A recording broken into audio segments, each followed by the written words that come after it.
Welcome to the Tech on Toast podcast. My name is Chris Fletcher and I'm your host. Tech on Toast simplifies the way you buy and manage your hospitality tech. Do you need help untangling your tech? Head to our website, techontoast.community, and grab yourself a free tech audit. Find your next tech solution on our marketplace, attend our events, or simply say hello.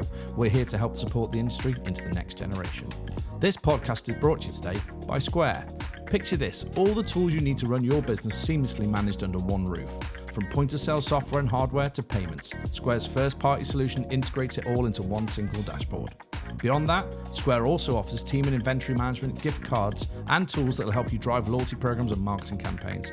So in a nutshell, Square streamlines your operation by pulling everything together under one roof as a single source of truth, helping you save time. Whether you're running a restaurant, cafe, bakery, bar, pub, or club, Square helps you simplify the way you do business and take payments. Square is trusted by over 4 million businesses globally. Get 20% off Square with Tech on Toast off countertop hardware with promo code SQUAREUK20. Visit square.com to use the promo code or to request to speak to one of our sales team. Enjoy the show.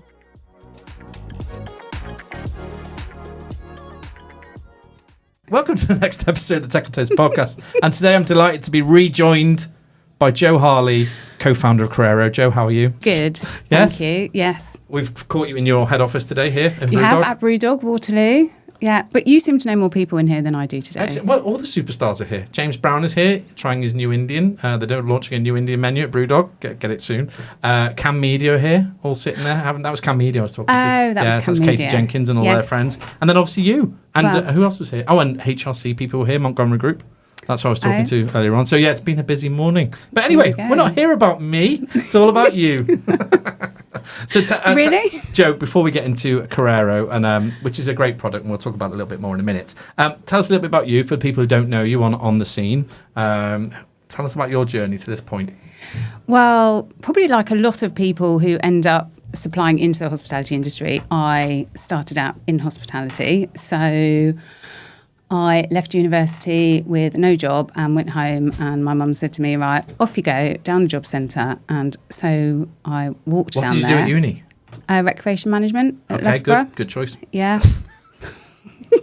Loughborough's sporty though, isn't it? Is that what it was? Was it a sporty type? Yeah, it was in the P Sports Science department, but it didn't have any practical because I was going to go there and play netball, but I ripped my anterior cruciate ligament. So so I ended up doing just a theory course and didn't play netball. I did cheerleading instead. Of course you did. I love the cheerleading show on Netflix. I think it's called Cheer.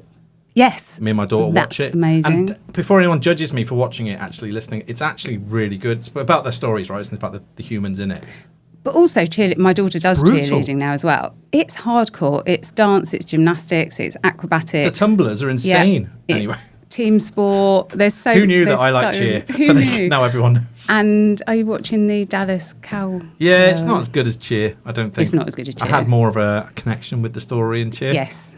What's it called? Daytona Beach at the end of the season when they do that? Yeah, I love that. That's so cool. And also my daughter's got an interest in it, so it's nice to do something with her. It's either that or Stranger Things. So is she a cheerleader? No, she just wants to be. Oh. She watches it going, I'd love to do that, but I'm just going to have a burger instead. Sorry, Tegan.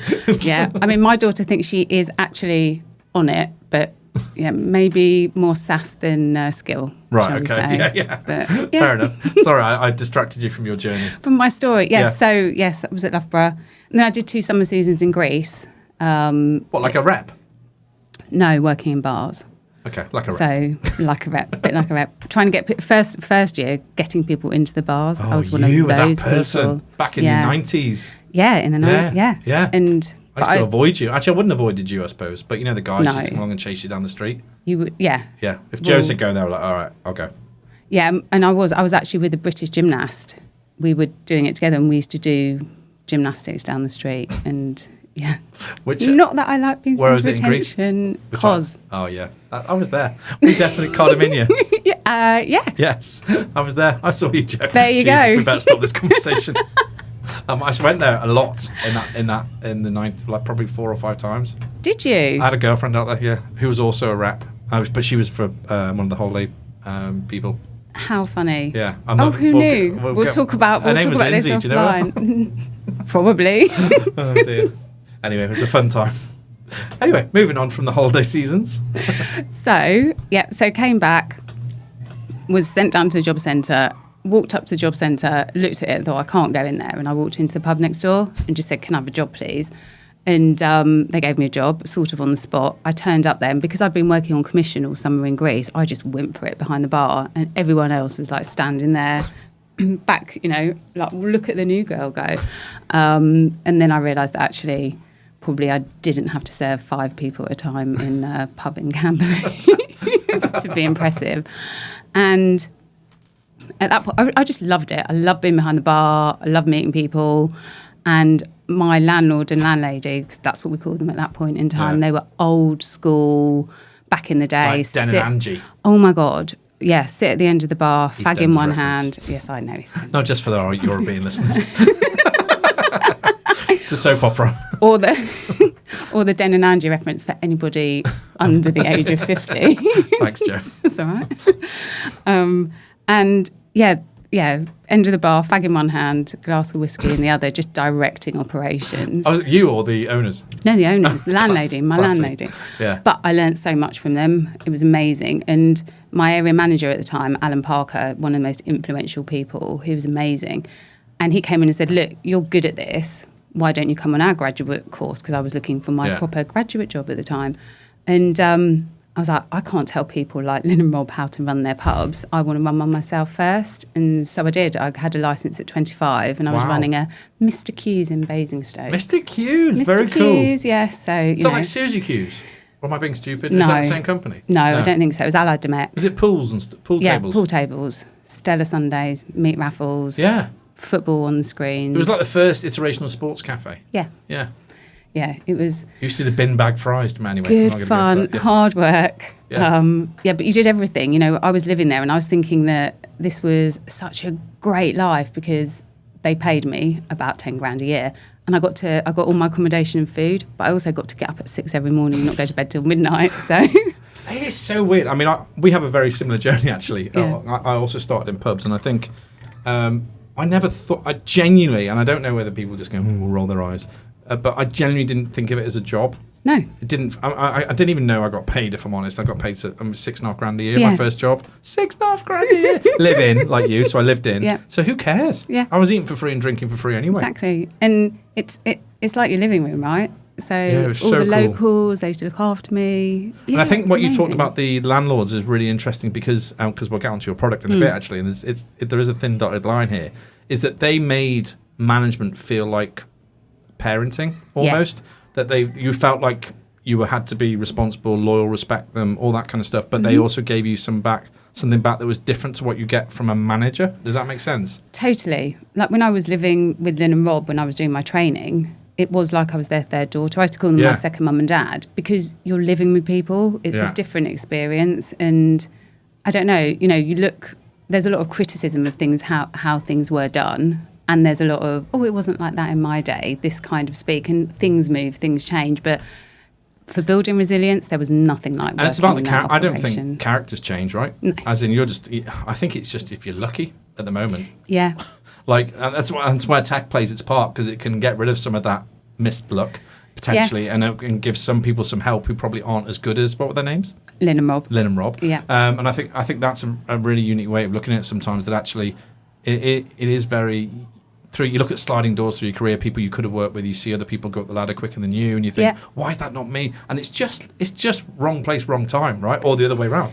Yeah, and aspiration and what you want to do at that particular point in time, and how willing you are to drive your own career, and how the other people around you're interacting with. There's so much that goes into it, so much more than just moving up a ladder. And I think we talk about career ladders, but actually it's career webs. You can go in any direction you want to, especially in hospitality. Yeah, hospitality 100%.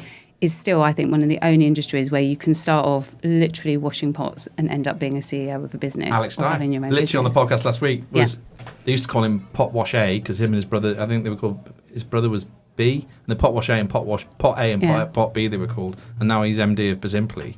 and he's been through Jamie's and all that kind of stuff. But Yeah. and Shay, my oldest, started at Pizza Pilgrims yesterday on his first day, and he came home buzzing. Tom Elliott took him for a beer, I think. Slightly special treatment. That's illegal, by the way, illegal.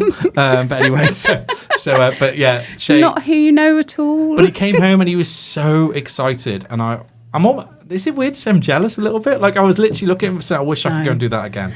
Oh, I was in here for one of the football matches, and they were setting up and everything. And I just remember, and I can't remember what year it was, 1990 or something, where I was big football season, big football match. Sorry, 96. Yes. And I remember being behind the bar, and I was so excited, and I absolutely loved it. And again, I had a bit of a moment of jealousy, a little bit of a moment of maybe I would do it this way. But anyway, different story. James is over there. You can go and tell him if you want how he can run his business. Yeah, I mean, I'm sure he gets that a lot. But, the excitement of doing something like that or being in on like match day is, it's out of this world. And I get jealous a lot sometimes. But I think, and we're walking slowly to Korero here. We are. But I think that link of people enjoying what they do can be easily be diluted quite quickly, right? From poor management or poor appraisals. So we'll get there in a minute. But where did you go after? So you obviously ran your own pub at 25? Yep, I had my own licence at 25. And then lots of things happened with that particular business, and my dad had always said to me, you'll get bored of running a pub. And Dad was right. I did get bored of running a pub. It got a bit... I don't really like telling people what to do, and a lot of drugs were coming onto the scene at that point. And I was like, if people want to do drugs, let them do drugs, but actually I can't have it in this environment. And I got a job with Bacardi Martini, where Breezer just kicked off. So Bacardi Breezer had literally just launched, and I was a rep. Breezer kicked off. It was just WKD. I mean, and I was living with two other girls in a flat in London. We had a boss called Danny, and at that point, you couldn't monitor what we were doing. We had to plug our laptop into the wall at the end of the day. We had to do 7 effective calls, which was going around to independent pubs in London. We all had different areas. Basically selling Bacardi Breezer, or could you put up a double optic, please? And getting some orders in and stuff. And we had the best time. Yeah. So it's so weird that I think that little era as well in the 90s, there was a lot of that kind of bubbling of... Because you're right, it was pre-internet. Well, not pre-internet, but pre-social media. And it was really... my missus worked for Coke, and she had a red van, and she used to drive around in her red van, just like trying to get people... She'd go to the wholesaler, buy a shed load of Coke, and then go and Coca-Cola. And then... That was the other business. A different story. That one was really successful, actually. Moved out to Colombia, had a great life. But yeah, she used to take a Coca-Cola and sell it into like all the different, the small news agents and whatnot. She loved it, and she'd be done by like midday. Oh, it was brilliant. We had such a good time, and again, like loved what I did. Absolutely loved it. And I suppose working on to how I got to where I am now is that if either of those companies had sat down with me and had a conversation with me about what do you want to do with your career, how can we develop you more, what is it that you want to do, and how can we help you get there, then I would have stayed, because I am Generation X girl through and through. Yeah. So completely loyal. And at the point where I was getting a bit disillusioned with Bacardi, I was working on Bombay Sapphire. And again, it was the time that gin hadn't really sort of broken. It was Gordon's or Beefeater. I think that was all you were getting. And I became quite disillusioned that nobody really took an interest. And to get promotion, I would have had to move to Southampton, which I just thought was crazy. I didn't want to move there. Well, I'm sure lots of people have a very nice life in Southampton, but it wasn't for me. Very good. And good thank you. I'll be a politician one day. I can say what I want. And then I met Jane suddenly, who had advertised for a job in the back of the caterer. And she just started a business. For the Gen Zers, that's how we used to find work. That is how we used to get jobs. Back of the caterer magazine, the little pen. Yep, exactly. And I had to write 10 reasons why I was the one. And I wrote it in purple. I definitely got the job. The business was called Learn Purple at that point. Let's see what you did there. Very creative. And that business was all about talent retention, because employee engagement didn't exist as a word. And Jane had run a recruitment business, been in hotels, been in food service, and realised that we were spending all this money on getting people into role, but doing nothing about keeping them. And it's still going. Roll on 24 years, Yeah. and here we are. So we did that business for a really long time. We had an amazing experience. Like And really well respected, right? I think you guys are really well regarded in the industry. I think so. We changed the name in about 2010, I think, to Purple Cubed because we did quite a bit of learning and development. We moved away from that. That's not where Jane and I's interest lies.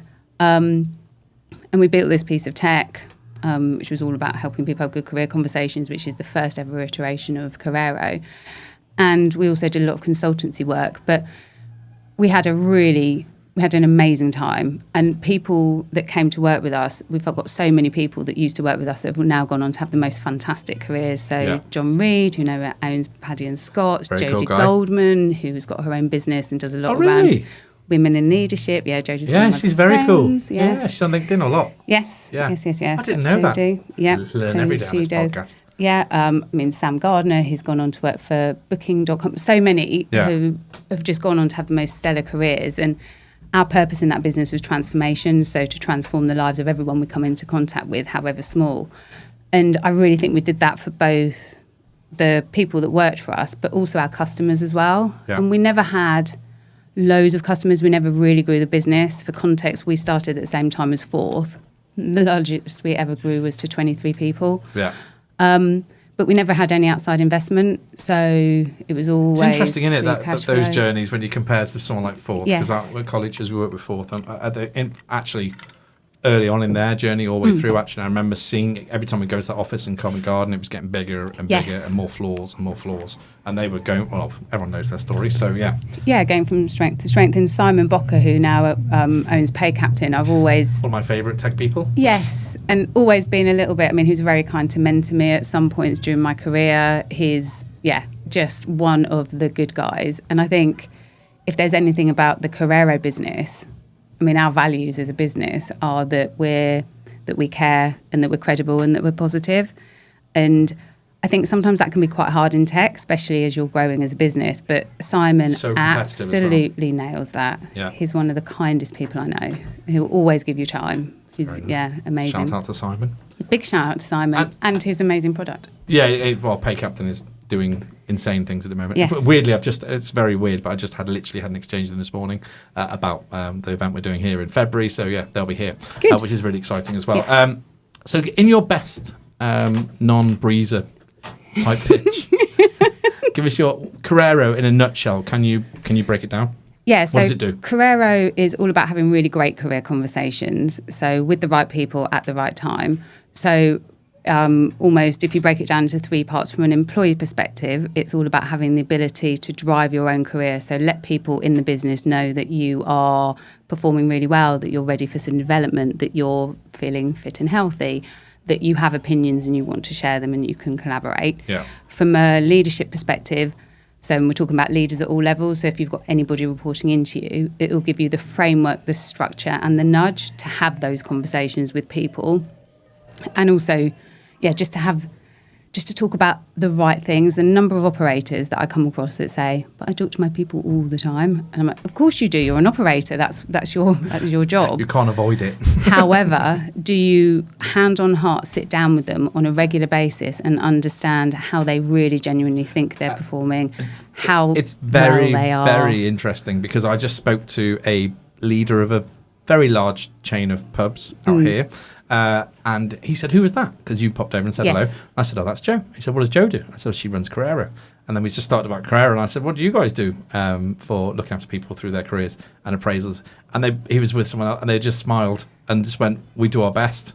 Yeah. And I think that's, and I'm not picking on them. I think that's a very honest answer to what is a huge problem in the industry, not just in our industry, probably across the board, right? Just getting people to have honest, constructive conversations about where they want to go with their life and career. Maybe not their life. No, but it is their life, right? Yeah, well, 80% of my life has been in this bloody business, so yeah. And also, like, as a business, if you can't help someone get to where they eventually want to be, what are the steps that you can take to help them get there? Because people don't have jobs for life anymore. They're not all me, Gen X girls. people want to come in and learn everything that they can and then move on potentially. Yeah. And as employers, we have to be okay with that. And the more open and honest types of conversations we can have, the less shocks there are. We shouldn't need to do exit interviews because we should know those facts. Do you think there's still a resistance to people investing in people because they Yes. might leave? Not because they might leave. I don't think that might be a subconscious reason. I think Am I just speaking about myself? maybe. In my current, do you do that? Stop well, I it. worry about. We're a small business like you Yeah. know, and I worry about investing. I want to, right? Yeah. The will is there, but I worry about what comes next, right? And how we develop and how we move forward. And I think when you run a small business, you're constantly panicking about another cricket bat coming to smash you in the face, No. which might be a problem. You see, well, what I would say is these are the people in your business right now are the people that are going to grow that business with you. Yeah. So any growth that they do is only benefiting you as a business. And if the time is right for them to go, the time is right for them And to I think Sarah, out of everyone, has proved that. Who's my number 2? Yeah. She literally, from starting knowing nothing, and I mean nothing about hospitality tech, is like the Wikipedia of hospitality tech. There you go. And it's just, I'm amazed by, but I also think that's come from her as well, which I think is really interesting because it is a two-way conversation, right? Because you can give so much as an employer, but you need the employee to play ball as well, right? Yeah, and that's where people have to feel comfortable enough to be really honest about their situation. So in hospitality, if I'm literally coming in and I'm like, well, I'm going to be here for 6 months because I want to go travelling, tell me. Yeah. Let me know that is the case because then we can plan for it. I think that transparency, openness and honesty, there's nothing like it. Yeah. And I think, there is a lot of fear. I think people use time a lot of it as an excuse. Do you think people kick is appraisal the wrong word to use? Sorry. Yeah, What do you I use? hate the word appraisals. Sorry. Career conversations. Career conversations. Well, I may appraisals- have said it over there. Sorry, okay, I'll go career back and correct it. Can you, Yeah, I please? will. I'll say Because career conversations. whoever got excited about an appraisal? No one. Exactly. Yeah. So, but if I said to you, let's sit down and have a conversation about your career, I'd be there. there you go. So do you think it's people kick context. that conversation down the road because it can be possibly awkward? In terms of having difficult Yeah. conversations? Yeah. Absolutely. Or There's even a conversation that some people just... I think managers, are, in my mind, are oversubscribed, very busy. Yes. Probably doing roles beneath them. If you're not, and I don't mean as in beneath them as in a... I mean, as in they're picking up stuff that we that would they do, shouldn't be right? In doing. our Yeah. businesses, you'd end up picking up stuff that you probably shouldn't be doing, but you're that kind of person. You just want to do it. So I think there's a lot of Yes. that goes on in hospitality. I think we dumb down a lot into another level. And I think people then push the important chats you're talking about further down the road. And also, I think there's confidence in having the conversations. Yes, Definitely. I think that's what I was trying to say That's- in a really long way. that picks up on. But also, I think our tech is quite unusual in that we're the only piece of technology that I know that is going to say, actually, if you do this properly, you are going to have to invest more time. Most tech takes, is to speed things Yeah. up, but ours is about doing something properly. So it's giving you the parameters. And you have real principles about this, don't you? When you Yeah. go into work with a customer, you're like, you told me about one customer a while ago. He said they wanted to sign up, and you were like, yeah, but I just don't think you're there yet. Let's help you get to that point. And once we're in that place, then let's talk again. Yeah, I did that last week. If you can't hand on heart look at me and tell me what good looks like in your organisation, how on earth am I supposed to put a system in that will measure that? Yeah. So, That moral, though, that kind of stalwart moral you have is really interesting because a lot of people will bend that right to get a sale. Yeah, of course. But also, look, I know that our product is something that if it works in an organisation, like our product works, but it's down to the people using it Yeah, to of make course, it work. like anything, right?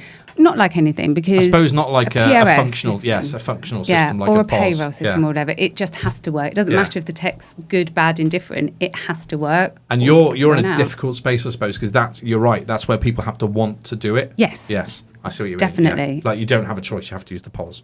Yeah, Yeah. totally. You have to pay people. But You you have don't to be have to have compliant. career conversations. You don't have to. It's a bad idea, but But you really should be doing it. Like it when you work it back and you look at what happens if we don't do that.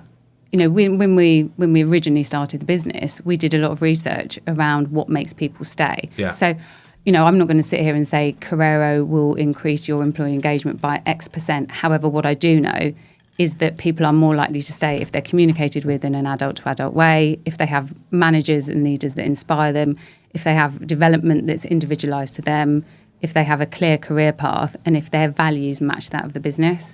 It's really, so I've worked for a couple of large chains, and was an area manager in 2 of them. And we used to look at all the other area managers in the room and think, right, who's the best? And let's replicate him or her. And you can't, because that person is good at what they do because it's in their... Because they're them. Because they're brought up by someone great. They had a great boss like you did maybe earlier on in their career, whatever. It's just in them. And it's what you've done, unfortunately, you haven't potentially trained them to be that way. They just are like that. So how do you replicate it? And I think this is where structure comes in, and the career conversations around for the people who might be great area managers, but they're not great developers of people. Yes. And someone will be listening to this going, but how can you be an area manager if you can't develop people? That's the whole point of the job. It's actually not. It's actually you go down and you develop the GMs. You don't develop the GMs teams. You only develop the GMs. You work with them. Follow up.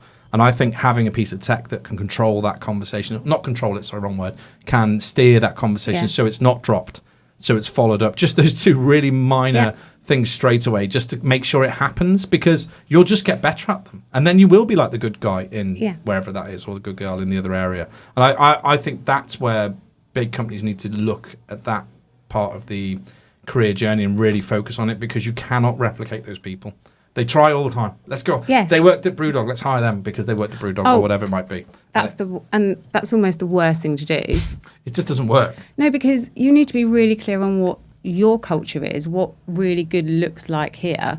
Then you can recruit to that. Yeah. Then you can manage to that. Then you can, you can look at all that stuff. But yeah, I mean, we talked about employees driving their own career and leaders having a framework in which to have those conversations. And then the third thing that it does that's really important is it brings all that data together. So it gives then people leaders and operational leaders in the business the statistics to be able to drive their people culture forward. So in terms of what is the development that people need, what are people's aspirations, who's performing really well, and what potential do they have within this business to grow.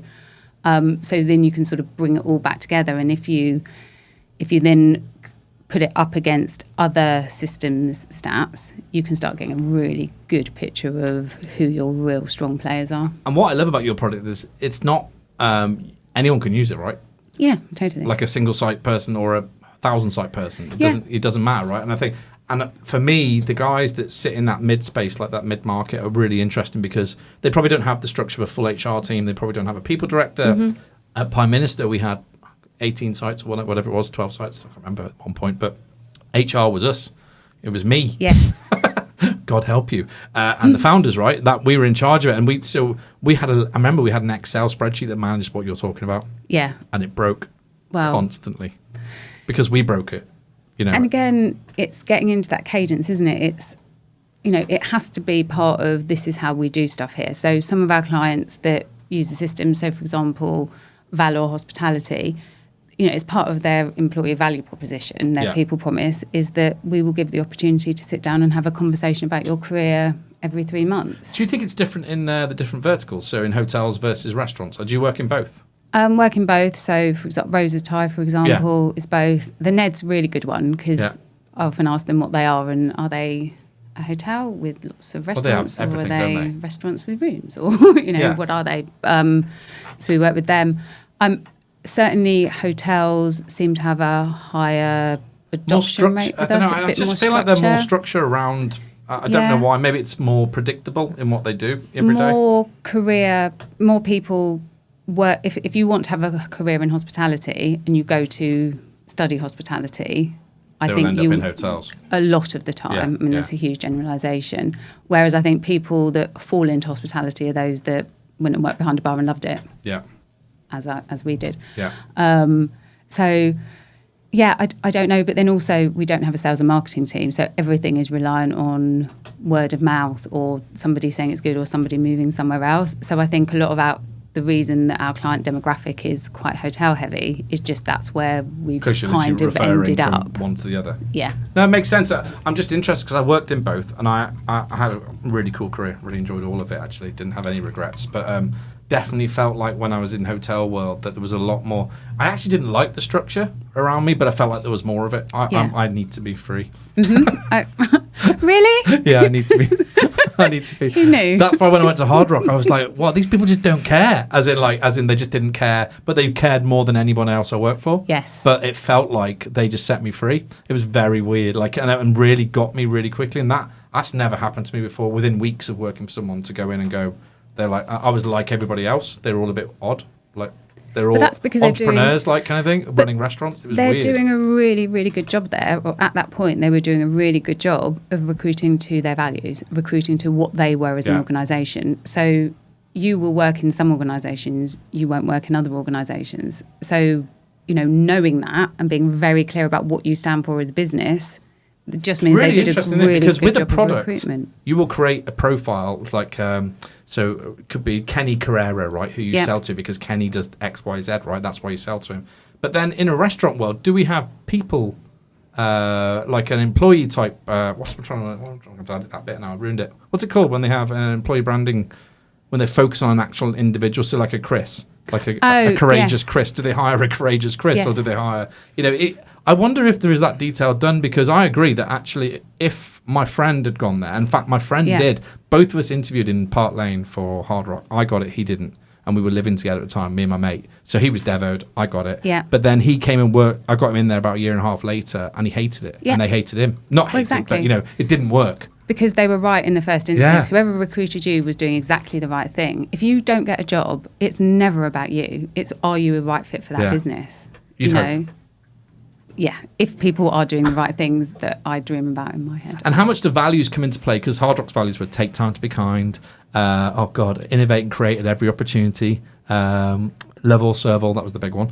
So that they were, and I can still trot them out 20 years later, right? So, was that one of the best places you've ever worked? Yeah, so it's my favourite. I never stopped talking about it. There you go. You tell me if values come into play. No, but with you though, when you, they do. Yes, they do. Yeah. So, 100%. So most of our clients, we sit and look at what are the behaviours that underpin your values, and let's have a conversation about those. So you can, for a lot of roles, people will, if you ask people what makes that, what makes somebody perform, they'll have hard KPIs, which is fine, but actually, how are you behaving in that job? And that is about the behaviours that underpin the values.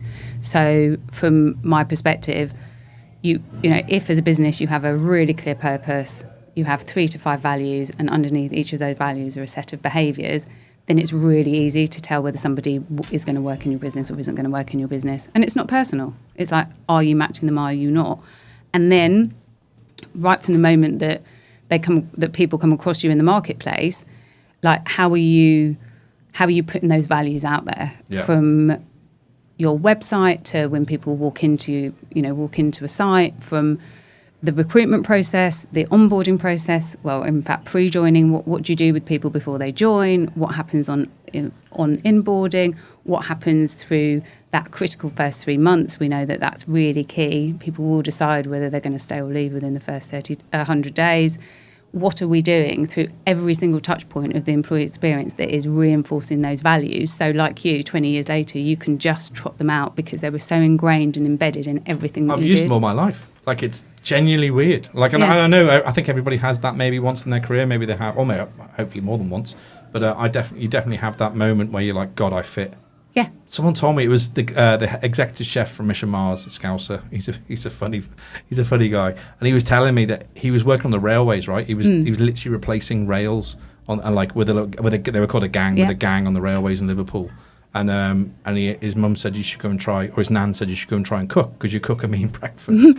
So anyway, he went in and he said the day I walked in the kitchen, my life changed. And he said, and because I just felt like I was meant to be here, and I was like, I loved it, because I was just like, that's so cool, and that doesn't happen. And like these kids who are kind of wandering around now, going into jobs, kind of looking for their way, to go into somewhere and feel like that's such a, especially with people who've growing up hard, right? There's some bad stuff going on. To be able to find somewhere where you belong is so cool. And where at the moment I talk a lot about the individualisation of the employee experience, that we need to treat everybody as individuals, which we know, but less sheep dipping people in stuff. And the whole thing about being part of something is so important. Understanding why I get up in the morning to do it, whether it's an individual purpose or a company purpose, as Simon Sinek says, it starts with why. And, why am I doing this? Why am I here? And if you're fulfilling that, and if you get to work for a business that's really clear on that and you believe on that, then you won't leave. Yeah. No, it's so true. I only left Hard Rock, actually, because I had a baby. And I literally could not... Your life changed. Yeah, I could not cope with the hours versus looking after my boy. So that is, that is a reason. That is a really good reason for leaving. That wasn't anything to do with them disengaging. No, I never fell out of love with them. I still love them now. Exactly. Still obsessed with them now, 20 years later. Look, we haven't got ages, but I want to talk about one more thing before I let you go. Rob Lydiard. Yes. Is a lovely man, and he is the not former founder or still founder of Yapster. Founder of Yapster, which is now part of the Sona Group. Yes. We all went to the Katie's, thank you, Jo, the other night, which is very cool. We had fun. Jo was on stage in her posh frock, presenting an award. What did you say? And the winner is Gleneagles. 4 words, but well it was done, worth Gleneagles. it. Yeah, well done, Best Gleneagles. employer in hospitality. I'm sure they listen every week. But Rob's been you've been doing a bit of work with Rob, and he's moved into a slightly different field, helping founders like yourself. Yes. Understand your journey and how you build. No, it's basically how to run my business, how to run the business. So I think, I went through 20 years of being MD of a business, and you kind of learn as you go. Yeah. And I think when we started Korero, I didn't want to just bring everything that we'd done before into the new business, and I wanted to just sort of take a step back and understand what can we do differently, but also what was really good about what we did before, what can we bring with us. And I was chatting to Rob, and we'd been sitting in his office for quite a long time. Like, he let us use his office post-pandemic because they weren't using it that much. So we shared an office with him. And he'd been using EOS, so it's Entrepreneurial Operating System. So it's a way of running the business where it just puts a lot of structure in, and I don't have much structure. I'm not very good at putting it in. I've only had a taster. I think he did an hour or an hour and a half with me. Yeah, 90 minutes. It's amazing. And it blew my mind. And again, harping back to Hard Rock, I got taught Stephen Covey when I was there. Yes. So the 7 Habits. And that really, really affected me. Like in a proper series, like I went home and left a relationship and changed a lot of stuff very quickly after that, because I realised, what the hell am I doing? I really had a moment. And I think when I saw Rob do it in true founder fashion, I was like, that's amazing. But you know what? I'm not going to go near it. because I haven't. Guess what I said? Because I haven't got time. So Joe's looking at me with those eyes. It's rolling them. Changed the way that we work in our business. I mean, there's only 4 of us. Yeah. But I think that was my worry. That are we too small to do? No, because it's just the discipline behind it, and it's knowing where you want to. It's very clear. I know exactly where we are going to be at the end of this year, at the end of 3 years, at the end of 5 years. And even 10, we've got a 10-year goal. And you might think, how can you have a 10-year goal in this day and age? And that is true. However, how do you ever get anywhere if you don't know what you're aiming for? Yeah, 100%. I totally agree. And it just puts in a structure. So every 3 months we meet, we have a day, we reset, we call them rocks. It's a bit cult-like, so we don't call them goals, they're called rocks. Yeah. And every week, without fail, we have a 90-minute, what's called a level 10 meeting, where we sit down and we go through a scorecard. So I know, like at a glance, a snapshot of my business in terms of how many prospects, amount of proposals we've got out, how many dev days we're over or under, how many client requests are out. We've decided these metrics. We've also decided, who sits in which seat. So what are my direct, what am I accountable for? And do they do that for the whole team, or just for everybody? Just for founder? Right. Yeah. So, and what it turns out is that actually I'm not very good at running a business, but Steve, who sort of runs the tech genius behind Korero, he is very good at running a business, which wouldn't be a surprise. I think Sarah's probably better at running the business exactly. than me. So you're what we would call a visionary. So you can go out and have all the big ideas and all the rest of it, but you will derail your business unless you have somebody sitting there going, that is not what we're supposed to do. It's why this business, when I started it, I chose a different number 2. Yeah. Because I learnt my lesson the last time round. And this is not about person. No, not at all. What I'm trying to say, it's not a personal thing. It's about business. Yeah. And it's about the fact the skill set you require cannot be the same, or 4 visionaries together, for instance, or even 2 visionaries together, car crash. What it means is that one of the visionaries will pick up a lot of the slack. Who's, if you had to kind of percentagize whether you can do a bit of the business structure, that one will get totally overloaded. The other one will go totally the other way, and then and it's not motivational. Guess what happens? Yeah, exactly. So I think that, and I learned that on my own. But then speaking to Rob for that brief 90 minutes, I know I've got to go back there. You have, yeah, you have, because otherwise, it's just. And then you don't have to think about your business because it is just happening. Yeah, and I think for me, it's the health side of it rather than Yeah. anything else. It's like the pressure that you put on yourself as a founder. And you hear about, these people who go, I'm the 5 a.m. club. I get up at 5. I do 50 press-ups and then I run my company. I'm like, shut up. I get up at 8, argue with the missus, kick the dog. So just be real. Just stop lying. I'm sure they do, these 25-year-old founders. I'm sure they have a great life. I'm sure they do. Yeah, but that's not reality for me. But so for me, it's about my own personal health, and having time for my kids and family, and not being, like Kerry said last night, if I see your laptop again, I'm going to make you eat it. Yeah, okay. So Rob has had lived experience through his Yapster journey. And I think, what his mission now is with what he's doing is to help people that were in his position, or people that are in my position, your position, any founder of a tech business really, is to just really help structure your business in a way that you just feel relaxed and calm with it, and you can concentrate on the things that you need to concentrate with. Honestly, because as you saw when you met me today, not in that space. No, and you'll speak to somebody and they'll give you an idea and you'll be like, we're going to run with that. Yeah. And what you need to do is come back and sense check that in a practical way. It's so boring. Yeah, okay. It's not boring when you're getting to where you want to go. Because you will have sat down with the team. I am fully aware. What was this turned into counselling for Chris? And also, I don't know as much about it as Rob, so I'm probably not there. No. But I think this is an interesting conversation for people listening in who are a founder, who are doing something, who will listen to us talk and going, "That's me, that's me, that's me." And everybody needs. There's two things. I think you do need some help, no matter how experienced you've got in a company or you've had in your career. Yeah. I think having a third party tell you how to run your company is very useful. Some people call it non-execs. Some people can do it like Rob does it. It depends what path you want to go on. But I think Rob's version lives a bit longer because you actually build it into your day-to-day, right? It totally does. And we still see him every 3 months. Yeah. And I would count him as part of the Korero team. Yeah. And he's always there at the end of the phone. Yeah. For me, certainly, like he's also a visionary. So, when I'm having a bit of a moment or, something's not gone so well, he helps and he talks me around, because it can be quite a lonely place, right? And I've got 2 co-founders as well who we're really close. Yeah. So having somebody to bounce stuff off, or just...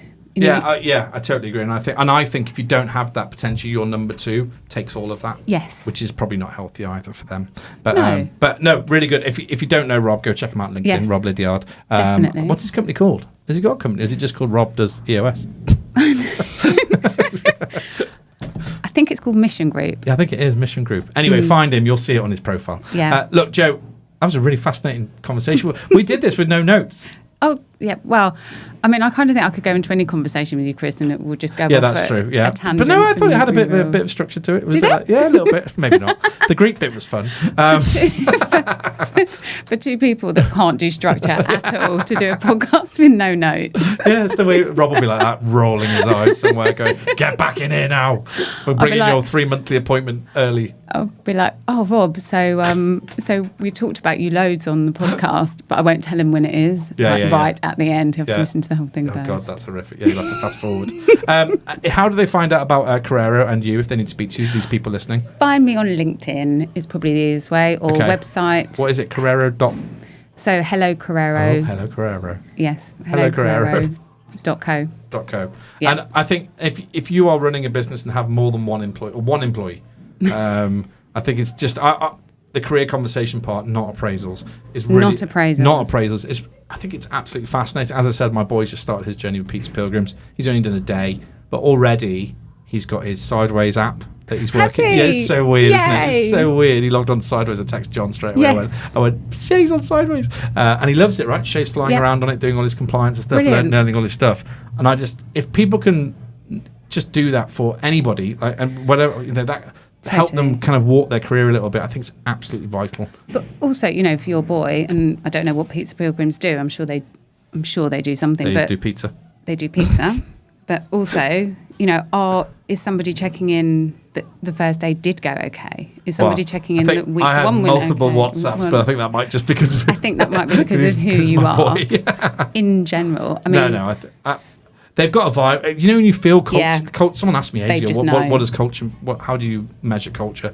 I think it's you do what you say you're going to do. Yes. That's the best way I can kind 100%. of say it. And I think with those guys, there's really a feeling about belonging. They really have a bit of a mission that they're on and a bit of a cause. And you meet, the guys like Ruth, Clive, all the guys that work there, and they're all very similar, but all really different.